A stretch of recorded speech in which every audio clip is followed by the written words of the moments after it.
If Deontay Wilder's offer to Anthony Joshua, this $50 million offer, is legitimate, and it's proven to be legitimate, and Anthony Joshua turns it down and doesn't grab it with both hands, then I'm going to call it for what it is. A duck. I do not give a damn about patriotism. I'm not interested in none of that. I don't care who's from America, who's from the UK. I'm not going to side with the British guy just because he's British. And anyone who's followed my channel for any length of time will know this about me. I don't give a damn about patriotism when it comes to boxing. Yeah? I want to see fights happen.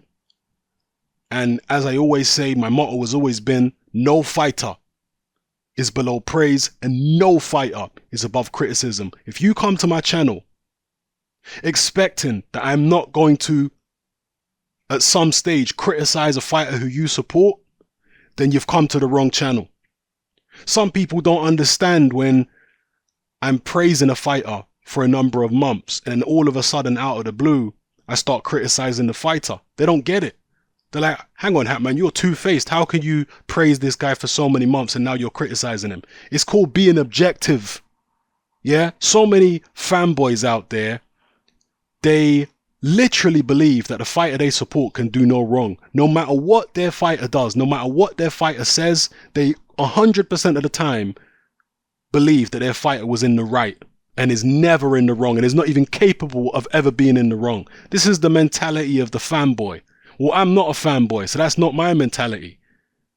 The way I do things is I criticize everyone when necessary. Every single fighter, even fighters who I enjoy watching. Fighters who are from my country, fighters who might be from my own neighborhood. I'm not afraid to criticize them. I've always been that way. Facts. And that's the same with Anthony Joshua. I've criticized him in the past. And if he ducks Deontay Wilder, if he's proven to have ducked Deontay Wilder, I will criticize him for it. However, what we need to establish in this situation right here is whether or not Wilder's offer to Deontay Wilder was a legitimate offer. Was it really legit? What do we know at the moment? Well, according to Eddie Hearn, he hasn't, at least at the time when he did this interview with Sky Sports, he hadn't received a contract from Deontay Wilder. He just received an email. He hadn't received a draft contract to look over. And also, there's this interview here with Shelly Finkel, who is Wilder's co-manager. Here it says he's his co-promoter. And Shelly Finkel says, this offer is a take it or leave it offer with a 24-hour deadline. This is what we know as a fact. Shelly Finkel's here saying that.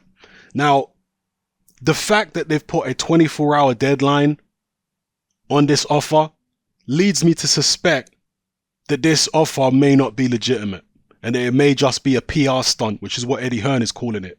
Why do I say that? Well, because this is the biggest fight in world boxing. And this is the first offer that Team Wilder have made. You don't negotiate or you don't try and make the biggest fight in world boxing by giving your rival a take it or leave it offer with a 24-hour time limit as your opening offer. You don't do that. That's something you would do if you were trying to look for a replacement opponent, a last-minute replacement opponent, like Gennady Golovkin when he picked Vanes Martirosyan. That was probably a situation where, Martirosyan was called up by Golovkin's people and they said, look, here's the contract, here's the terms, take it or leave it. If you don't take it, we're going to move on and pick somebody else because the clock is ticking and we've got to find an opponent for this particular date. In those circumstances, a guy might take a take it or leave it 24-hour offer. But that's not what we have here with Joshua and Wilder. Wilder's team are proposing the fight happens towards the end of the year. So it's not something that's imminent. It's something that's several months down the line. So why would you attach a 24-hour time limit on the offer? It makes no sense. That's not how you put together a fight of this magnitude, by giving the guy 24 hours. Ridiculous. You at least give him a few days to look at the contract with his legal team because, most promoters and fighters can't understand legalese. So you give it to your legal team, they go through the contract with you. You might want to contact the other side and say, okay, tweak this and this in the contract, and then we've got a fight, etc. This is how things are done. Like when Eddie Hearn and Joshua made their offer to Wilder, they put a time limit on it, but it wasn't 24 hours. It was like 5 days or a week or 10 days or something. Yeah, not 24 hours. What kind of nonsense is this? That leads me to suspect that this is actually just a publicity stunt. And people are saying, well, how would it be a publicity stunt? How would it work as a publicity stunt? It's just PR. It's like Eddie Hearn has been very vocal about saying that he's the one who's been trying to make the fight happen and not Wilder's team. He's the one sending out the offers, not Wilder's team. And he's also been saying that Wilder's team are not interested in the Joshua fight. They're actually going to fight Dominic Breazeale. So from a PR perspective, Wilder's team have looked at the interview that Joshua did, where he said he'd take the fight for $50 million. And they've said, let's use that as an opportunity to deceive the casual fans who don't know any better. And also to give the Wilder fanatics some fuel. Because they're going to support Wilder regardless, right? They don't care whether Wilder's actually in the wrong or in the right. They're not interested. As far as they're concerned, he can do no wrong. So they're going to support him regardless. For patriotic reasons or whatever reasons. Yeah?